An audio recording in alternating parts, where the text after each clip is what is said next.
Buenas noches a todos, bienvenidos a esta última tutoría con el tema de hoy, que es el arrendamiento financiero.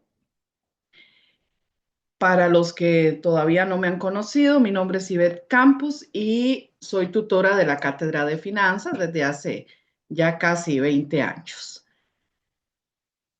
Para empezar, les recuerdo que para efectos académicos, esta tutoría va a ser grabada. Por lo tanto, la permanencia de ustedes en la tutoría da la autorización para reproducir su voz o su imagen en caso de que prendan la cámara a la hora de hacer alguna consulta. Para dar inicio, recordemos los aspectos generales sobre la tutoría. Primero, recordarles que durante toda la tutoría los micrófonos van a estar bloqueados. Se van a habilitar cuando se habilita el espacio de consultas, que es al final de la exposición. Recordarles que todas las consultas deben referirse específicamente al tema que se expone. Cualquier otro tipo de consultas deben elevarse por los medios que tiene establecidos la cátedra dentro de la orientación académica. Si por cuestiones de tiempo no pudiéramos concluir con todas las dudas, recuerden que en la plataforma cuentan con el foro de consultas donde ustedes pueden exponer cualquier duda, cualquier consulta, porque ahí el personal docente está disponible para atenderlas. Repasemos los objetivos del capítulo. Primero vamos a identificar los tipos de arrendamiento que se brinda en el mercado. Vamos a reconocer la aplicación contable del arrendamiento financiero, las implicaciones fiscales y legales de este arrendamiento. Vamos a describir el criterio para la compra o arrendamiento de un activo, tomando decisiones que van a depender de las fricciones del mercado. Y por último, vamos a distinguir los argumentos válidos para determinar cuándo un arrendamiento es atractivo tanto para el arrendatario como para el arrendador. En términos generales, vamos a ver el arrendamiento financiero como un contrato donde participa el arrendatario y el arrendador. El proceso consiste en que el arrendador va a proveer un bien. ¿A quién se lo va a proveer? Bueno, al arrendatario. Y el arrendatario va a pagar al arrendador un monto específico por hacer uso de ese bien.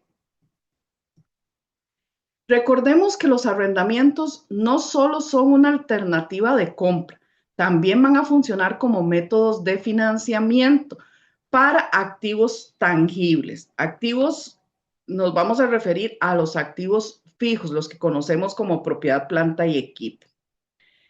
El arrendamiento a largo plazo se convierte entonces en una forma muy común para financiar este tipo de activos. ¿Cuáles son los fundamentos del arrendamiento? Bueno, va a ser un contrato, como dijimos, entre dos partes, el arrendatario y el arrendador. El arrendatario va a ser el que efectúe pagos periódicos por el derecho de usar el activo, en tanto que el arrendador es el dueño del activo y tiene derecho a recibir los pagos por arrendar el equipo. ¿Cuáles son algunos ejemplos de transacciones de arrendamiento? Primero, los arrendamientos tipo venta, donde el arrendador es el fabricante o distribuidor primario del bien. El arrendamiento directo, donde el arrendador no es el fabricante. Normalmente es una compañía independiente que se especializa en compra de activos para ser arrendados a consumidores.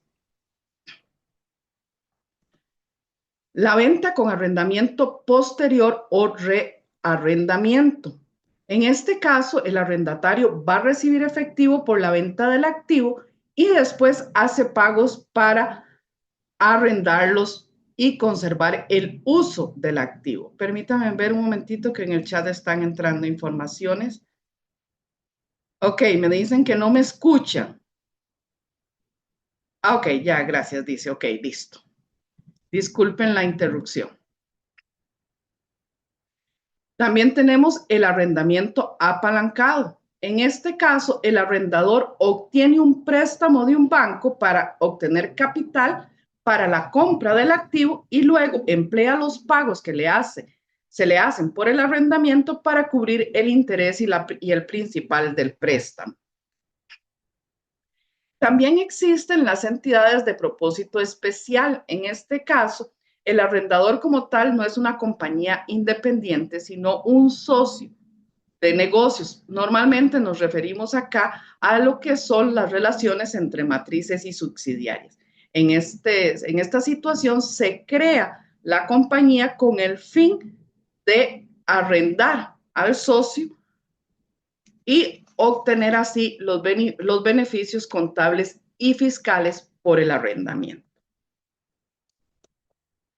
Vamos a ver el tema, ya entrando un poquito más en números, cómo se relacionan los pagos de arrendamiento con valores residuales. Vamos a decir que el costo del arrendamiento va a depender del valor residual del activo, el cual es su valor de mercado al final del periodo de arrendamiento. En un mercado de capitales perfectos, se supone que el pago de la renta debe fijarse de modo que el valor presente neto de la transacción sea igual a cero y que el arrendador quede en equilibrio. En otras palabras, vamos a decir que en un mercado perfecto se va a requerir que el costo del arrendamiento sea equivalente al costo de comprar y luego revender el activo. En resumen, entonces, el monto de los pagos del arrendamiento va a depender del precio de compra, el valor residual y la tasa de descuento apropiada para los flujos de efectivo. Veamos.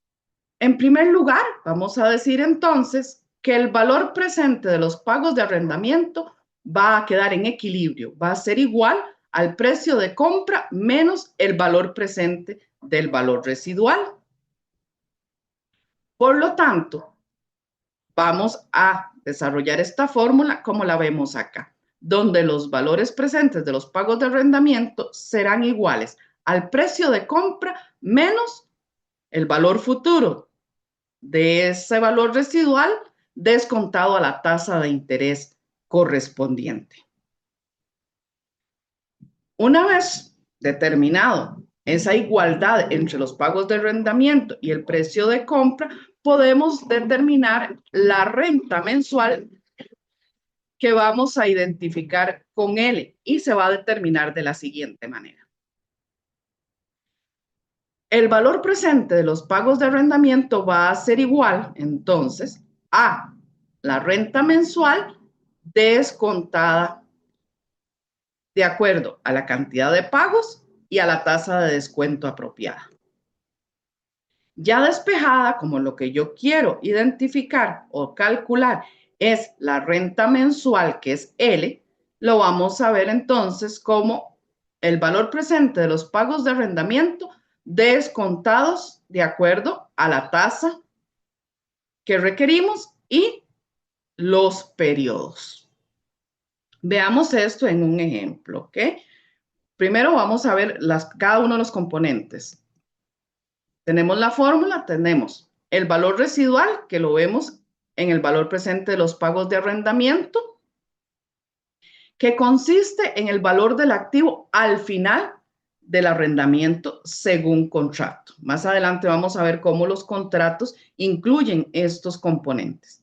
El precio de compra, que también lo vemos relacionado en el numerador de esta fracción. L, que serán los pagos del arrendamiento o el pago de renta o alquiler. La tasa de interés libre de riesgo, que es la que vamos a utilizar para descontar estos flujos. La ocurrencia de los pagos. Aquí es importante recordar que los pagos en el arrendamiento se realizan por anticipado. Ahora vamos a ver cómo influye este tema de pago anticipado y N, obviamente, el plazo. Ahora sí, veamos numeritos. En el ejemplo se nos dice que se requiere un montacargas que tiene un costo de $20,000. y se está considerando alquilarlo o arrendarlo por 4 años. Al final de los 4 años, el montacargas tendrá un valor de mercado de $6,000. La pregunta aquí es cuánto se pagaría, o sea, la L, cuál sería la renta por el derecho de usar el equipo, considerando que la tasa de interés libre de riesgo es del 6%. Volvemos a recordar, los pagos del arrendamiento se hacen al comienzo de cada periodo de pago. Vemos la línea del tiempo. En el tiempo cero tenemos el precio de compra, que serían los $20,000. A lo largo del tiempo cero y hasta el periodo 48 tendríamos los pagos.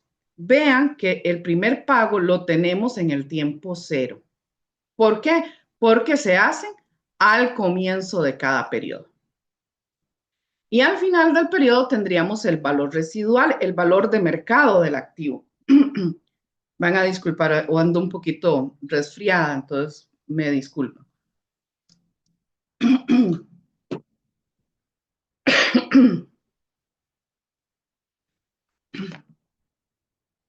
Ahora, el primer paso va a consistir en determinar el valor presente de los pagos del arrendamiento.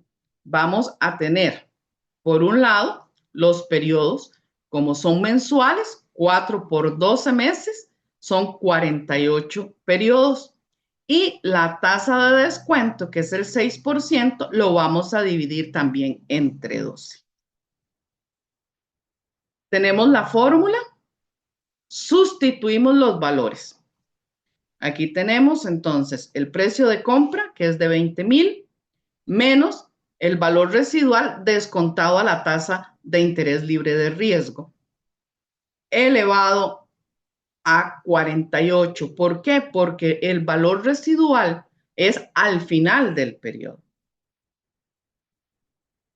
Resolvemos la ecuación y obtenemos que el valor presente de los pagos de arrendamiento es de $15,277,44. Elaborado el primer paso, continuamos determinando el pago del arrendamiento. Ya tenemos los cálculos que también utilizamos en el primer paso. Este punto es importantísimo. Como el primer pago del arrendamiento comienza hoy, este se ve como un pago, o sea, como L, más una anualidad de 47. O sea, del periodo que calculamos acá, que es 48, vamos a restar el primer pago. Por eso, vamos a descontar a 47 meses. Tenemos la fórmula, sustituimos. Acá podemos ver en el numerador el cálculo que hicimos en el primer paso, que es precisamente el valor presente de los pagos de arrendamiento. En el denominador vamos a descontar estos pagos a 47 periodos, precisamente por la nota que agregamos acá. Resolvemos la ecuación y determinamos que los pagos de renta en una situación tal cual se ha descrito serán de $357,01. Ahora empecemos a ver el tema entre arrendamientos y préstamos. Con el arrendamiento vamos a obtener el activo por el periodo del arriendo, aunque este se puede adquirir al final del contrato por su valor justo de mercado. Con el préstamo se obtiene el activo por toda su vida útil, pudiendo venderse al final de su uso. Considerando el beneficio del valor residual, el costo de compra con préstamo o arrendamiento debería ser el mismo. Por lo tanto, en un mercado perfecto, el costo de arrendar y después comprar el activo es equivalente al costo de obtener un préstamo para adquirirlo. Es decir, el valor presente de los pagos de préstamo deberán ser igual al precio de compra. Tenemos acá la fórmula donde el valor presente de los pagos de préstamo los visualizaríamos de esta manera, igualándolo al precio de compra.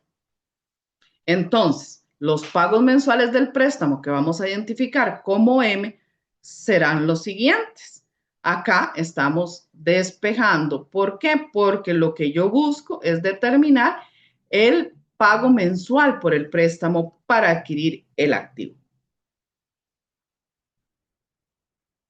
Tenemos la misma situación. En este caso necesitamos el montacargas que se compran $20,000.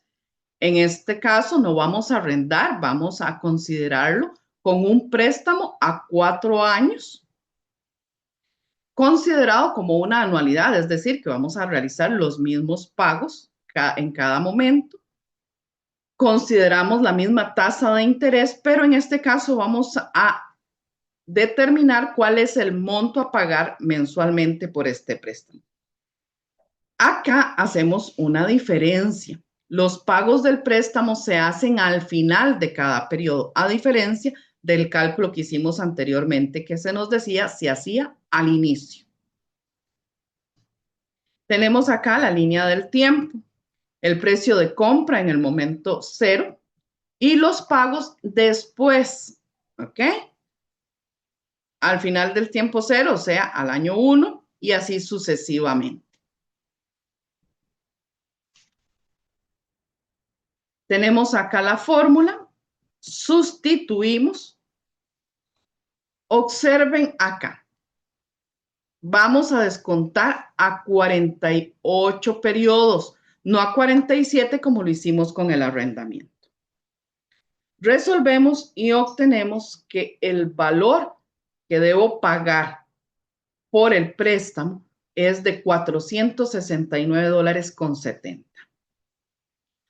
Aunque los pagos de arrendamiento son menores, porque ya calculamos de que eran $357, con este solo podemos obtener o hacer uso del activo por 4 años, mientras que con el préstamo se tendría por toda la vida del activo.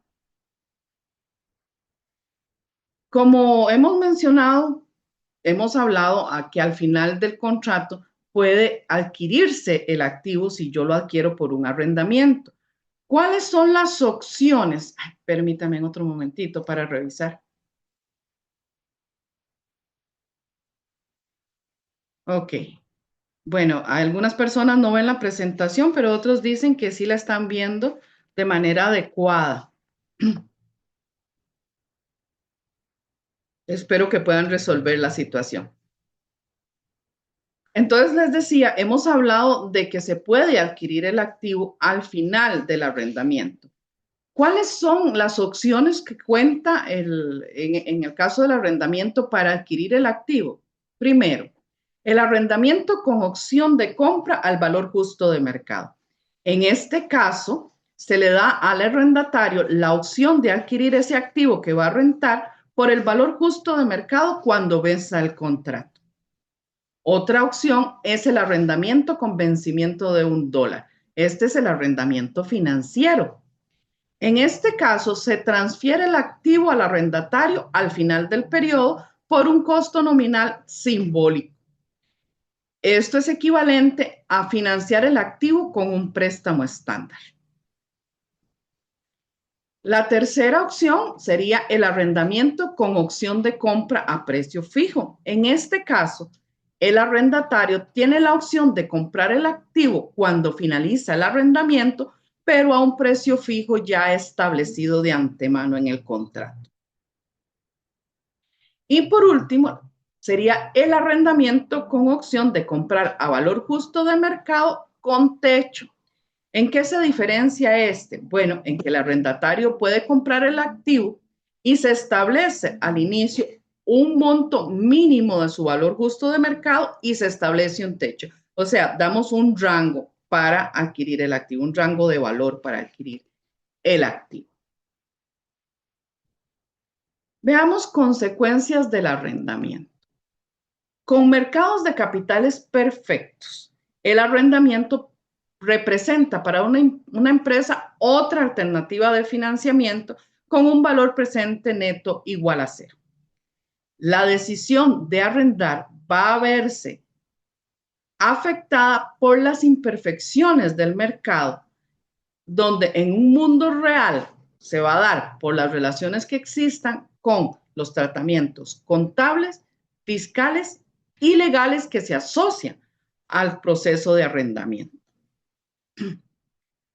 Veamos entonces cuál es el tratamiento contable, que es en el que nos vamos a enfocar, contable y fiscal. Para fines contables se distinguen dos tipos de arrendamiento y esos van a estar sustentados de acuerdo a los términos del contrato de arrendamiento. Esa clasificación es la que va a indicar cuál es el tratamiento contable que se le va a dar a ese contrato. Por un lado, tenemos las operaciones de arrendamiento, que son arrendamientos operativos. Y por otro lado, los arrendamientos de capital o arrendamiento financiero. En el caso del arrendamiento operativo, este se ve como un alquiler. El arrendatario va a reportar todo el pago que realice del arrendamiento como un gasto de operación. No puede deducir el gasto de depreciación del activo y no va a reportar ese activo o el pasivo o en su balance. ¿Okay? En tanto que el arrendamiento de capital o el arrendamiento financiero, este se considera como una adquisición. El activo que se adquiere se reporta en el balance general del arrendatario y va a asumir los gastos de depreciación del activo. El valor presente de los pagos futuros del arrendamiento se van a incluir en el pasivo y la parte de interés que pague se va a deducir como un gasto por intereses. Este tratamiento contable distinto para cada uno de los arrendamientos afecta directamente el balance de la empresa y la razón de deuda a capital. Veamos este pequeño ejemplo. Aquí tenemos una porción de balance. Tenemos el activo por 1.600.000, tenemos el pasivo y capital propio en sumas iguales. Ahora, si consideramos que vamos a adquirir activos por $400, veamos el efecto que tiene si lo compro por medio de un préstamo o mediante un arrendamiento de capital. Aquí vemos el efecto en el balance. Como pueden observar, tanto terreno, planta y equipo como la deuda sufren una variación, aumentándose ambas partes en 400, que es el monto de los activos adquiridos. Acá en el primer balance vemos que la razón de deuda, que es dividir la deuda entre el capital, es de 1,29. Pero al momento en que yo adiciono estos activos por $400, vemos que esta razón de deuda me cambia a 1,86, que es precisamente lo que hablábamos acá. Cómo afecta el balance de la empresa y la razón de deuda a capital. Este efecto lo vemos entonces si lo compramos con un préstamo o mediante un arrendamiento de capital. Ahora, si yo lo hago con un arrendamiento operativo, no hay cambio en el balance general de la empresa. Esas son las principales diferencias entre los dos tipos de arrendamiento.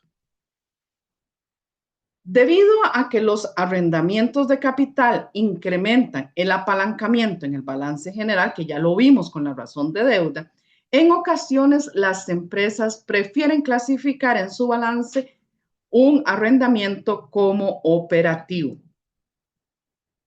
El Consejo de Normas de Contabilidad Financiera establece ciertos criterios para poder distinguir entre un arrendamiento operativo y uno de capital. El arrendamiento se va a tratar o se va a contabilizar como uno de capital cuando cumpla con ciertas condiciones.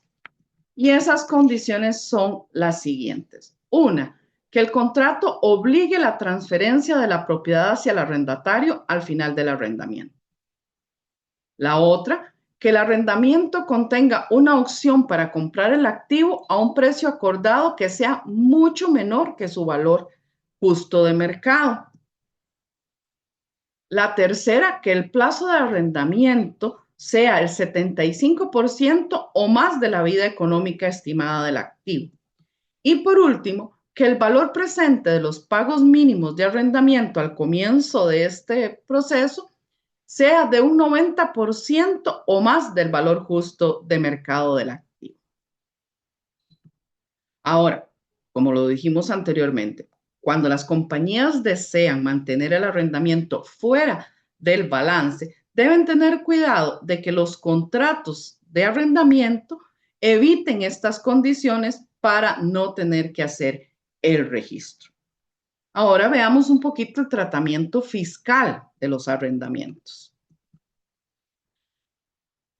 Cuando los arrendamientos se reportan en estados financieros, van a afectar el valor de los activos en el balance, pero no van a tener un efecto directo en los flujos de efectivo que resultan del arrendamiento. La IRS, que es en Estados Unidos el equivalente a la administración tributaria en nuestro país, separa el arrendamiento en dos categorías muy amplias. Por un lado, el arrendamiento con impuestos verdaderos. En este caso, el arrendador va a recibir las deducciones por la depreciación asociadas a la posición del activo y el arrendatario va a deducir todo el monto de los pagos del arrendamiento como un gasto de operación. Y estos pagos de arrendamiento se van a tratar como un ingreso para el arrendador. Este es el equivalente a lo que vimos del arrendamiento operativo. La otra clasificación son los arrendamientos sin impuestos. En este caso, el arrendatario va a gozar de las deducciones por depreciación. También va a deducir del impuesto sobre la renta la parte de interés que corresponde de los pagos que hace en cada mensualidad. Y dicha parte va a ser un ingreso por interés para el arrendador. Este es el equivalente al arrendamiento de capital o financiero, que son las mismas clasificaciones que usamos nosotros en nuestro país. Ahora, visto este poquito de teoría, empezamos a tomar decisiones. ¿Cuáles son las decisiones que vamos a ir analizando? Bueno, si nos conviene arrendar o comprar los activos. ¿Cómo decide una empresa si compra o arrienda un activo? Bueno, siempre comparando con un mercado perfecto, la decisión sería irrelevante. ¿Por qué? Porque en un mercado perfecto dijimos que arrendar y comprar tendrían una igualdad, serían iguales. ¿De qué va a depender la decisión entonces? Bueno, de las fricciones del mercado, las situaciones que se presenten en la vida real. Veamos entonces cuáles son los flujos de efectivo para un arrendamiento verdadero con impuestos o arrendamiento operativo. Si una empresa compra un elemento de propiedad, planta y equipo, un activo, el desembolso es un gasto de capital. Por tanto, el precio de compra se va a depreciar en el tiempo y esto va a generar un escudo fiscal por depreciación. Vayamos tomando notita de esto. ¿Por qué? Porque acá, para tomar la decisión, es importante el tema de los escudos fiscales. Si el equipo se obtiene con arrendamiento y es uno verdadero con impuestos, o sea, un arrendamiento operativo, no existe gasto de capital, pero sus pagos son un gasto de operación. Veamos con números esto que estamos diciendo. Comprar con un préstamo. Se nos habla de comprar una rotativa, un equipo que tiene un costo de $50,000, una vida útil de 5 años, que se deprecia en línea recta, sin valor residual en este caso. Entonces vemos que los $50,000 se dividen entre los 5 años. Quiere decir que se deprecia $10,000 por año, considerando una tasa de impuestos de 35%. ¿Cuál es el ahorro o escudo fiscal por ese gasto de depreciación? Bueno, tomamos el gasto por depreciación y lo multiplicamos por la tasa de impuestos. Serían 3,500. ¿Por qué es un escudo fiscal? Recordemos que cuando nosotros registramos gastos en nuestros estados financieros, a la hora de hacer la declaración de renta, nosotros vamos a deducir todos los gastos y una vez que deducimos los gastos, calculamos sobre esa utilidad después de intereses, impuestos y depreciación, calculamos ahí la renta. Si yo no tuviera este gasto de $10,000, quiere decir que pagaría $3,500 más de impuestos sobre la renta. Por eso es un escudo fiscal. Ese gasto disminuye mi utilidad neta y al disminuir mi utilidad neta, disminuye también el monto que debo pagar de impuestos. Veamos los flujos. Primero tenemos el gasto de capital porque estoy comprando. Eso se da en el año 0. Tenemos una disminución del efectivo por el valor de la rotativa. Para los años 1, 2, 3 y hasta el 5 no hay más gasto de capital. La siguiente línea sería nuestro escudo fiscal por la depreciación que calculamos arriba. En el año 0 no tengo el gasto por depreciación, lo tengo a partir del año 1 y aquí vemos los $3,500 que son nuestro escudo fiscal. Este escudo fiscal se repite por la vida del activo, o sea, por los 5 años. Una vez hecho esos dos cálculos, yo puedo determinar el flujo de efectivo libre por comprar. Para el primer año son los $50,000 y del año 1 al 5 los $3,500. Veamos ahora si yo arriendo el equipo por el mismo periodo, que son los 5 años. En este caso, lo que tengo es un pago por arrendamiento de $12,500. Como es un arrendamiento operativo, recordemos que la empresa puede deducir el total del pago como un gasto operativo. Por lo tanto, sobre este gasto operativo establezco yo mi escudo fiscal, que serían los pagos de la renta por la tasa impositiva, que es un 35%. Ahora, los pagos del arrendamiento se van a dar a partir del año 0, en el momento en que yo empiezo a utilizar el bien. Y así va a ser por 5 años. Entonces, llegamos hasta el año 4. En el año 5 no tendría gasto o pago por arrendar el activo. El ahorro de impuestos serían los 4,375 que se dan asociados al año en que hago el pago. Por eso inicia en el año 0. Y así hasta el año 4. Obviamente en el año 5 no tengo escudo fiscal porque tampoco tengo un pago por arrendamiento. Con esos dos datos yo obtengo el flujo de efectivo libre de arrendar. Así hasta el año 4. En el año 5 no tenemos un flujo. Ahora, ya teniendo yo mis dos flujos de efectivo, tanto por compra como por arriendo, yo puedo empezar a tomar decisiones de cuál de los dos me conviene. Ahora, la respuesta es, ¿qué es mejor? Perdón, la pregunta, ¿es mejor arrendar o comprar? Para esto yo necesito primero tener algunos datos. Por un lado, comparar el valor presente de los flujos de efectivo en cada transacción. Para calcular este valor presente, yo necesito el costo de capital. Y el costo de capital apropiado va a depender de los riesgos del flujo de efectivo. Normalmente, ¿qué es lo que hacemos? Bueno, utilizar la tasa que pagaría la empresa por un préstamo para adquirir el bien.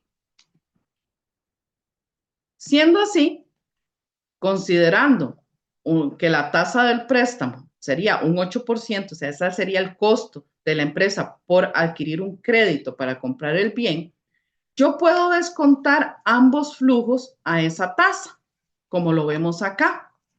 Este es el valor presente de los flujos de comprar. Y hago lo mismo con el valor presente de arrendar. Vean que estamos utilizando para descontar la tasa de los préstamos. Yo acá puedo sacar una diferencia entre los dos valores presentes de comprar o de arrendar. Tengo una diferencia de $990. Y yo elegiría cuál el valor presente menor, en este caso el de arrendar. Pero, como dice acá el título, esta es una comparación equivocada. ¿Por qué es una comparación equivocada? Porque ignora varios puntos importantes. Cuando una empresa acepta un arrendamiento, se está comprometiendo a hacer pagos por ese arrendamiento y eso se convierte en una obligación futura fija. Si la compañía llega a enfrentar dificultades financieras y no es capaz de hacer los pagos, el arrendador está en derecho de recuperar su activo. Por lo tanto, cuando una compañía arrienda un activo, agrega apalancamiento en su estructura de capital, sin importar si este es un arrendamiento operativo o un arrendamiento financiero, es decir, sin importar si aparece o no en el balance general, porque ambas son obligaciones. Que varíe cómo se registra contablemente no elimina la obligación de realizar pagos.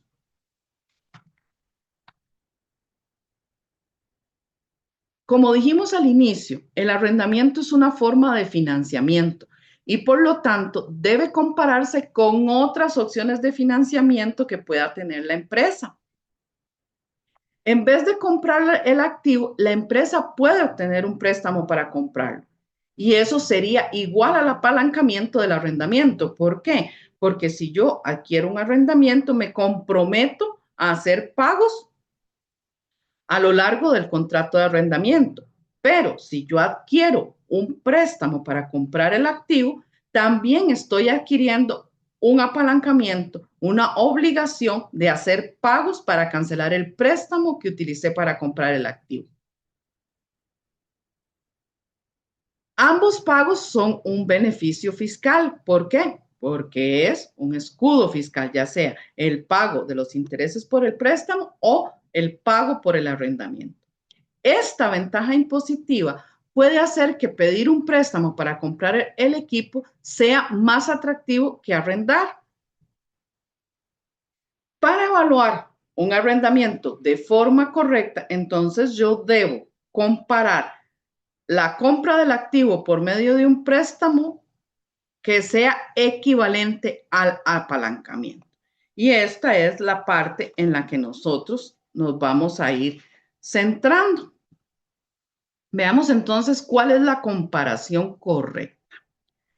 Se debe determinar siempre el préstamo equivalente al arrendamiento. Y ese va a ser el préstamo que se requiere para comprar al activo y que deje al comprador con las mismas obligaciones que tendría si lo arrienda. Este préstamo equivalente al arrendamiento se calcula tomando o determinando el flujo de efectivo libre incremental del arrendamiento. Y ese flujo de efectivo incremental va a ser la diferencia entre el flujo de efectivo procedente de arrendar con el flujo de efectivo de comprar. En relación con la compra, el arrendamiento ahorra el efectivo inicial, pero desemboca o concluye con un flujo de efectivo de pagos futuros, desembolsos pequeños, pero varios. El flujo de efectivo incremental a partir del periodo 1 va a representar el apalancamiento efectivo de la empresa que se acepta por el arrendamiento. Veamos cómo ir calculando estos flujos. Tenemos el flujo de comprar, que ya lo habíamos calculado, y tenemos el flujo de arrendar, que también calculamos anteriormente. Pero para hacer el cálculo, me piden hacer un cálculo o determinar los flujos de efectivo incrementales. Y eso yo lo hago comparando el flujo de arrendar con el flujo de comprar. Quiere decir que yo le voy a restar la línea 6, el flujo de efectivo libre de arrendar, le voy a restar la línea 3, que es el flujo de efectivo libre de compra. ¿Ok? En este caso, los 8,125 menos 50,000. Ojo acá, tengan cuidado con la ley de signos. En las tareas, en la primera tarea, observé que algunos tuvieron esa dificultad. Hay que tener cuidado con la ley de signos. Menos 8,125 menos 50,000, menos por menos es más, por eso nos da en positivo en este primer año.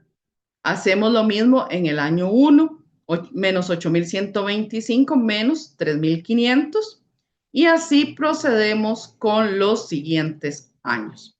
Esto que acabamos de calcular acá al final es precisamente el flujo de efectivo libre incremental que yo debo hacer o calcular o determinar para poder hacer una comparación adecuada. Otro tema importante es que como los flujos de efectivo incrementales son los pagos después de impuestos que la empresa haría por el préstamo, el balance inicial del préstamo equivalente al arrendamiento, que va a ser el valor presente de estos flujos, debe analizarse usando el costo de la deuda después de impuestos para que sea igual. Aquí tenemos la formulita. Entonces, para determinar el balance del préstamo, yo voy a tomar los flujos de efectivo futuros del arrendamiento versus compra multiplicado por la tasa del préstamo menos los impuestos. Aquí tenemos el flujo de efectivo incremental que acabamos de calcular y aquí calculamos esa tasa del préstamo después de impuestos. Se nos había mencionado que el préstamo, la empresa, si adquiría un préstamo, pagaba un 8%, pero acá yo le resto o le quito el impuesto. O sea, determino el valor de la deuda después de impuestos, que es 5,20%. Ahora vamos a centrarnos en cómo construir la tabla que se encuentra en la página, bueno, en mi libro, página 332, creo que ustedes están igual, que es la tabla 5.3, que tal vez se dificulta un poquitito en la unidad didáctica. Vamos a verlo paso a paso. Tenemos los años del 0 al año 5 y vamos a calcular el préstamo equivalente al arrendamiento. Vamos a tomar el balance del préstamo, que es a la tasa del 5,20%. Para el año 0, ¿qué hago yo? Voy a traer a valor presente todos los pagos. Noten que empiezo con 11,625, lo traigo al año 0, o sea, elevado a la 1. Los 11,625 siguientes del año 2 lo traigo 2 periodos al año 0, elevado a la 2. Acá, en el año 3, estos 11,625 tengo que traerlos al año 0, o sea, 3 periodos, 1, 2 y 3. Acá, en el año 4, los 11,625 igual, se traslada 1, 2, 3 y 4 periodos, que es lo que tenemos acá.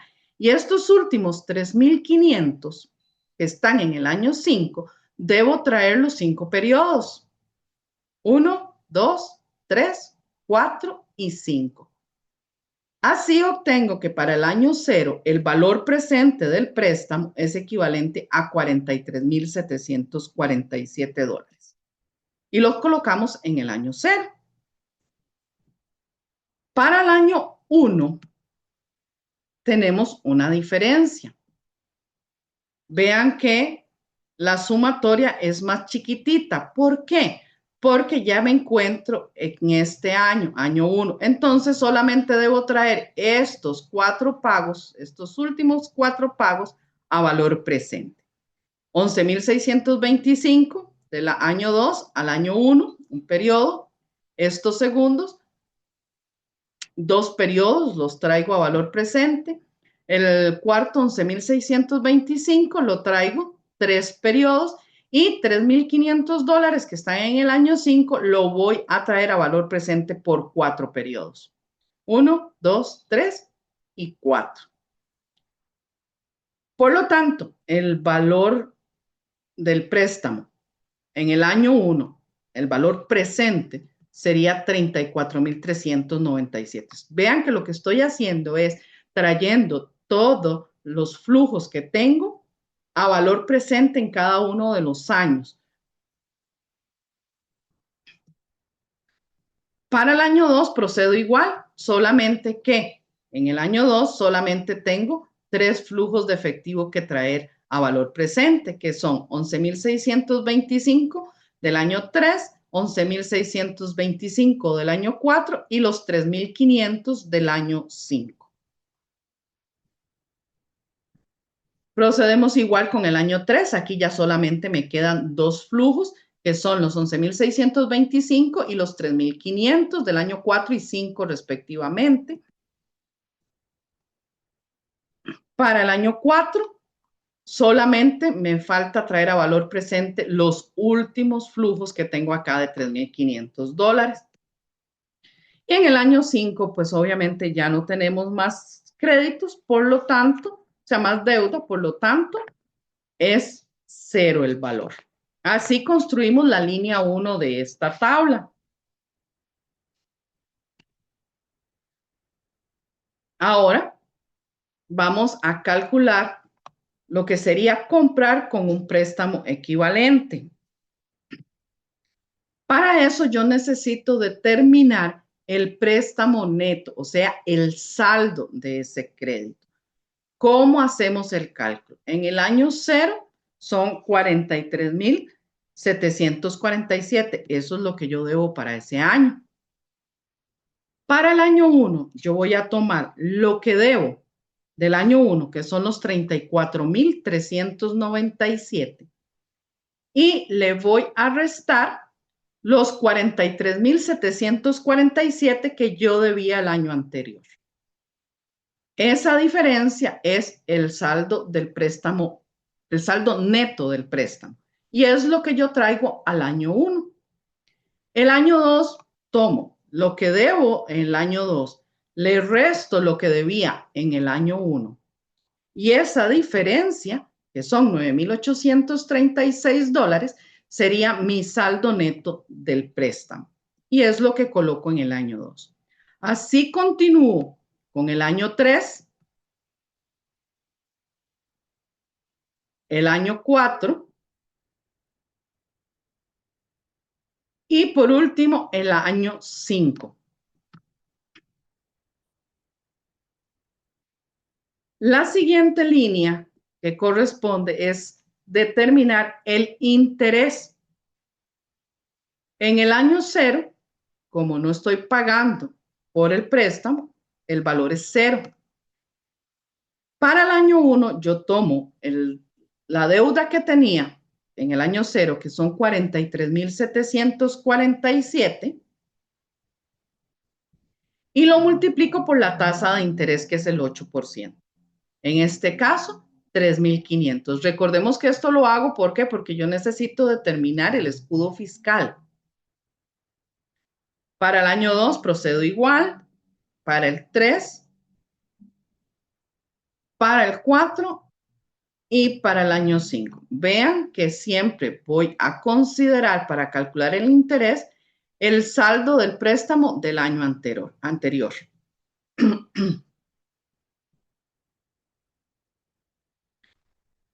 Ahora que ya yo calculé el interés correspondiente a esa deuda, debo calcular el escudo fiscal.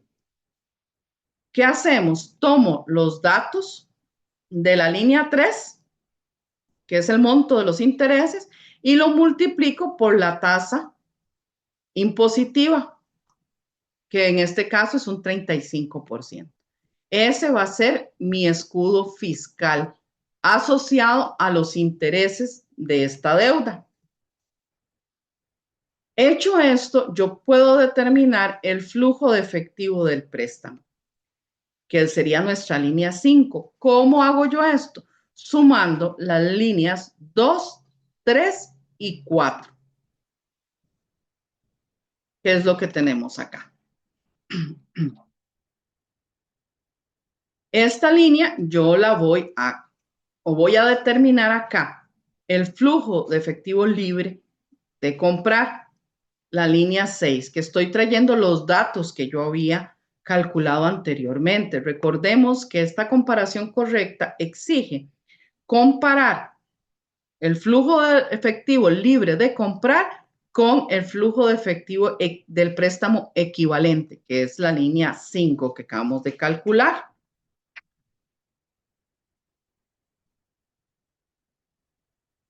Para determinar el flujo de efectivo de esta relación, yo voy a tomar los datos de la línea 6, que es el flujo de efectivo libre de comprar, y lo voy a sumar con el flujo de efectivo del préstamo equivalente.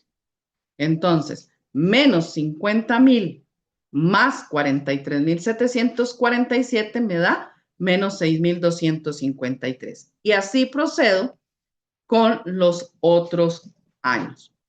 Una vez que yo tengo este flujo de efectivo incremental entre efectivo, el balance del préstamo equivalente y la compra, ya sobre esto yo ya sí puedo tomar decisiones. Acá, obviamente, las decisiones van a depender de los resultados que me arroja el valor presente de estos pagos. Este es el procedimiento que ya vimos anteriormente, entonces no vamos a centrarnos en ellos, pero esta es la comparación que yo debo hacer y no la que hicimos anteriormente entre comprar y arrendar. Notemos que aquí estamos analizando la compra con un préstamo equivalente. ¿Para qué? Para que tenga iguales implicaciones en términos de apalancamiento, que al final de cuentas son las mismas implicaciones en términos de riesgo. Ahora, para comparar, yo puedo hacerlo de dos maneras. Una, con el método directo. En este caso, se compara el arrendamiento de un activo con su compra usando el apalancamiento equivalente, que es precisamente el préstamo, el balance del préstamo equivalente que acabamos de ver, descontando los flujos de efectivo incrementales por el arrendamiento versus la compra, utilizando la tasa de préstamo después de impuestos. Esa es la diferencia.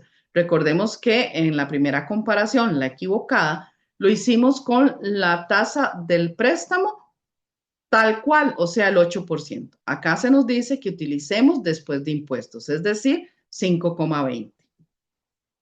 Otra forma es utilizando la tasa interna de retorno. Sin embargo, esta tiene un inconveniente y es que cuando usamos este enfoque, si los resultados tienen varios cambios de signo, no se puede aplicar la fórmula o no se puede aplicar la tasa interna de retorno. Ustedes recuerdan que para calcular la tasa interna de retorno, yo tengo una salida en negativo, que es la inversión inicial, y todos los demás flujos son positivos. Si yo en este caso tuviera la salida en negativo y los flujos fueran positivos y negativos, yo no podría utilizar la técnica de la tasa interna de retorno para descontar estos flujos. En este caso, no se puede aplicar. Ahora, al calcular los flujos de efectivo incrementales, como lo acabamos de hacer, vamos a incluir siempre en la compra el escudo fiscal por la depreciación y en el arrendamiento el escudo fiscal por los impuestos. Vamos a calcular el valor presente neto del arrendamiento versus la compra usando el apalancamiento equivalente. Y para descontar los flujos lo vamos a hacer con la tasa de préstamos después de impuestos. ¿Cómo decido yo si funciona o me conviene arrendar o comprar? Bueno, basado en el resultado del valor presente neto. Si el valor presente neto de ese flujo que acabamos de calcular es negativo, no conviene arrendar. En este caso, la empresa no debe adquirir el bien mediante un arrendamiento, sino que debe hacer la compra del activo utilizando la cantidad óptima de apalancamiento. Si el valor presente neto es positivo, el arrendamiento proporciona ventajas sobre el financiamiento tradicional con deuda. Por lo tanto, si el valor presente neto es positivo, se debe considerar arrendar en lugar de comprar el activo. Aquí estamos resumiendo precisamente todos los puntos que debo considerar a la hora de tomar una decisión entre arrendar o comprar el activo. Refiriéndonos al arrendamiento sin impuestos, que es el de capital, se supone que los flujos de efectivo de un arrendamiento sin impuestos se compara en forma directa con los flujos de efectivo de un préstamo tradicional. Un arrendamiento sin impuestos o de capital va a ser atractivo solo si ofrece una tasa de interés mejor que la que ofrece el préstamo. Ahora, ya para ir finalizando, ¿cuáles son las razones para arrendar que debe considerar la empresa? ¿Cuáles son esos argumentos válidos para decidir arrendar? Ok, diferencias en los impuestos. Como pudimos ver, hay diferentes escudos fiscales que puedo tener. Los costos reducidos de reventa. Los aumentos en la eficiencia debido a la especialización. ¿Qué quiere decir esto? Bueno, uno de los arrendamientos más comunes que tenemos en nuestro país actualmente son, por ejemplo, los vehículos, comprarlos por leasing. ¿Qué sucede cuando yo adquiero un vehículo por leasing? Bueno, que ya está incluido dentro del contrato, que antes de que finalice el contrato de arrendamiento, yo puedo cambiar el vehículo que he usado por 3, 4 años por un vehículo nuevo. Es decir, sin costos adicionales, yo puedo mejorar el vehículo. Igual sucede con activos productivos. Yo puedo adquirir equipo sofisticado para producción con esta metodología de arrendamiento del leasing y antes de que venza su vida útil o si salen mejores equipos al mercado en cuestiones de tecnología, yo puedo hacer el cambio. Entonces eso permite que mi empresa sea más eficiente porque se está manteniendo a la vanguardia con los cambios tecnológicos. Menores costos en las dificultades financieras y mayor capacidad de endeudamiento. ¿Por qué son menores los costos en términos financieros? Bueno, porque al arrendar yo estoy asumiendo pagos inferiores que sacar un monto mayor con la compra del activo. ¿Por qué tenemos mayor capacidad de endeudamiento? Porque las empresas para adquirir un crédito o para financiarse o endeudarse necesitan presentar sus estados financieros. Como vimos anteriormente, adquirir un activo por compra o préstamo directo va a aumentar mi razón de deuda capital. Entre más alta es esta razón, mayor es el riesgo financiero de la empresa y menor capacidad de endeudamiento va a tener. Transferencia de riesgo. Si yo estoy arrendando un activo y algo le pasa al activo, no es mi responsabilidad echar a andar ese activo, sino que le compete al propietario del bien, el que me está arrendando el bien. Por eso se habla de transferencia de riesgo. Y por ende, pues también van a haber mejores incentivos. Algunos argumentos especiales para arrendar. Evita controles de gastos de capital. ¿A qué se refiere esto? Como ustedes tal vez recuerdan, al inicio de esta asignatura, hablábamos que el gasto de capital es un gasto fuerte que hacen las empresas para adquirir bienes, activos de propiedad, planta y equipo. Sobre estos presupuestos existen muchos controles, porque también vimos que hay decisiones que tomar a la hora de hacer inversiones específicas. Y existen límites presupuestarios. Cuando yo arriendo, no estoy tocando el límite presupuestario, no estoy tocando el presupuesto de la empresa. Entonces, evito esos controles. Preservo el capital porque no estoy haciendo erogaciones significativas y reduzco el apalancamiento por medio del financiamiento fuera del balance. Básicamente con esto estaríamos llegando al final de la tutoría. Voy a abrir los micrófonos. Recuerden lo que siempre les solicito, el respeto. Esperemos que el compañero que toma la palabra termine su exposición. Permítame aclarar la duda que tenga el compañero y posteriormente hacen uso de la palabra si tienen dudas, por favor.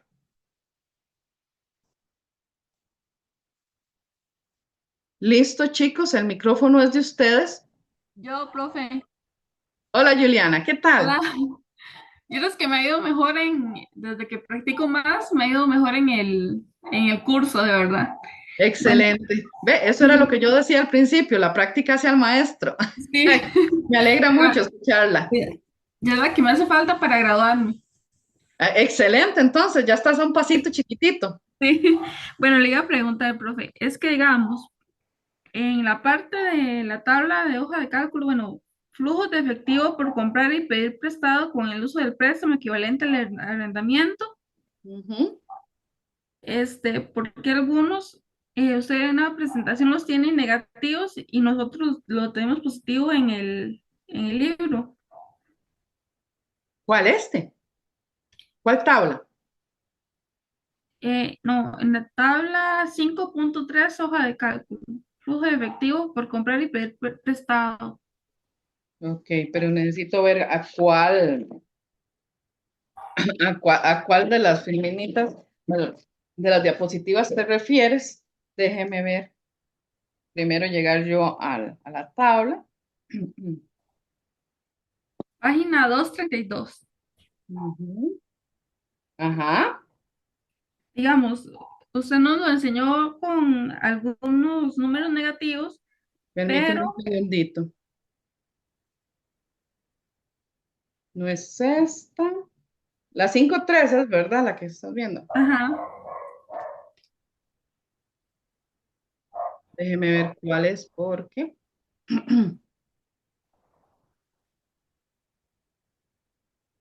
Ok, pero yo aquí esa no la tengo, Julián. creo que sí. No. A ver, Para ver. La que tenía anteriormente, profe. Esta. creo que, Sí, es esa sí misma. es. Ajá. ¿Y cuál es No, cuál es la línea que ves diferente, Juliana? Gracias al compañero que hizo la aclaración. Muchas gracias, compañero. Donde viene -11, 6.25, nosotros lo tenemos positivo en el No, libro. Juliana, no. La línea 5. La ves que en el libro está encerrada en paréntesis. Ajá. Cuando una cantidad numérica está encerrada en paréntesis, es negativa. Ah, con razón. Eso era nada más. Ah, Gracias. ok, con mucho gusto. ¿Alguna otra dudita? Profe, buenas noches. Buenas noches, Steven. Profe, nada más para también aclararle a Juliana, si no me equivoco, hay una nota en la plataforma, una nota aclaratoria que la tabla 5.3 no se evalúa en el cuestionario, ¿verdad? Para que no se vaya a confundir. Sí, para cuestionario no, porque es algo muy grande, Ujú. pero Ah, para efectos del caso sí se puede incluir. Ok, pero también para ok. que lo tuviera presente, ¿verdad? Gracias, Por profe. aquello. Ujú. Sí, no, es que sería algo muy grande. Vieron todo lo que duramos explicando, la verdad, sería muy grande y recordemos que en los cuestionarios las, eh, las preguntas son cortitas.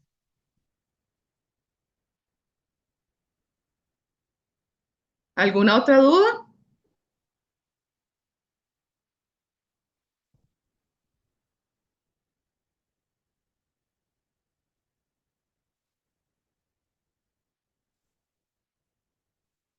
No hay dudas, chicos, todo clarísimo. Muy claro, profe, muchas Todo claro, gracias. profe. Qué dicha, Cris. profecita, la lección quedó muy clara, la verdad. Ah, ok, perfecto, me alegra mucho. Bueno, si no hay dudas, pues ya con esto estaríamos finalizando. Esta es la última tutoría, ¿verdad, profe? Correcto, Cris, esta es la última. Última Ya iba tutoría. después de los recordatorios iba a pasar a esa partecita. Bueno, muchas gracias Pero por sí, ya esta todo, sería la porque última. ha sido muy, Ok, muy clarito todo, muy bien. qué dicha, me Muchas alegra gracias. mucho. Con mucho gusto. Profe, Sí, dígame. disculpe, si esta es la última tutoría ya para el caso, entonces solo por plataforma, ¿verdad? Solo por el foro. Consultas. Ujú. Sí, bueno, también, al igual que con el caso 1, el compañero José Joaquín, él va a dar otra tutoría para aclaración de dudas del caso, ¿verdad? Cuando ya sea el momento del caso. Ujú. Sí, Gracias. con mucho Ok, gusto, profe. Silvia. Ok, si no hay dudas, recordarles como siempre, revisen siempre la ruta de aprendizaje, revisen el material obligatorio y complementario. Ya oyeron a Juliana, la práctica hacia el maestro, así que es importante. Revisen los ejercicios resueltos. Esto, como lo hemos mencionado, les sirve para ayudarse a entender. Revisar y utilizar el foro de consultas. Esa es una herramienta indispensable, chicos, úsenla. Y estén pendientes del correo electrónico y de los avisos recientes en la plataforma. Son los medios que tenemos para comunicarnos con ustedes y mantenerlos al tanto de cualquier situación particular. Y Sí, gracias, profe. como le decía a Cris, bueno, respondiéndole a Cris, yo por este cuatrimestre ya me despido de esta modalidad. Ya esta es la última tutoría. Ya solamente les queda el último cuestionario y el último caso. Nada más falta un esfuercito más y ya estaríamos finalizando con la asignatura. Les deseo muchos éxitos. Gracias por haberme acompañado durante todas estas tutorías y espero les haya sido de utilidad. Gracias a usted, profe, muchas gracias. De verdad, yo nunca entendía nada de este curso hasta que de verdad me puse a ver los complementarios, los obligatorios, las tutorías y todo. Y yo creo que ya casi me gradúo ya. Muchas Pues me gracias, de alegra verdad, por mucho. acompañarnos en este Felicidades. camino, ¿verdad? Y yo, Felicidades. Me alegra mucho. bueno, Buenas noches, chicos, entonces. Buenas noches, Buenas profe. Gracias, profe, que tenga noches, lindo día. profesora. Muchas gracias. Con mucho gusto, estamos a Buenas la orden. noches. Muchas Buenas gracias. noches. Muchísimas Hasta gracias, luego. profe. Hasta Con luego. mucho Gracias. Hasta gusto. luego. Hasta luego.